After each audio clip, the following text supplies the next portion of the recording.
હું બાકલકાથી આવું છું. પહેલા તો અહીં પાર્લરનું શીખવા આવી હતી અને પાર્લરનું આમ તો બધું પાર્લરનું વ્યવસ્થિત રીતે સ્ટેપ બાય સ્ટેપ જેમાં નહોતી ખબર કે આનું આવી રીતે થાય, કઈ રીતે થાય, શું થાય, એનો ઉપયોગ શું કરવાનો, કેવી રીતે કરવાનો, બધું મને ડિટેલમાં બધી વસ્તુની વ્યવસ્થિત રીતે આમ ખબર પડી. અને પાર્લરનું તો શીખવાનું જ હતું. બીજી વાત તો એ કે દીદી પાસેથી એવું શીખવા મળ્યું ને કે જીવનમાં કેવી રીતના આગળ વધવું ને હું મુશ્કેલી આવે ને ત્યારે હું કરવું. અને એક મેઇન પોઈન્ટ તો એ જ છે કે સમયનું કેવી રીતે મેનેજમેન્ટ કરવું. એ મને અત્યારે તમે કીધું હતું ને અત્યારે હું ક્યારેક જોઉં ને કંઈક જાઉં કે ઘરે હોય ગમે આમ થોડોક સમયનો ફેર થઈ જાય ને તો હું થઈ જાય એનું નક્કી નહીં. એ ઉપરથી મને ખબર પડે ત્યારે તમે યાદ આવો કે નહીં દીદી કીધું હતું બરોબર હતું. થેન્ક યુ દીદી મને કહેવા માટે. Most welcome.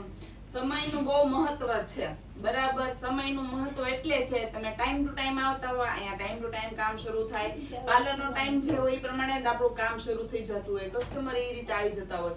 પ્લસ તમે ગામડેથી છો, તમને વાહન મળે ન મળે એ વસ્તુ સેકન્ડ હતી.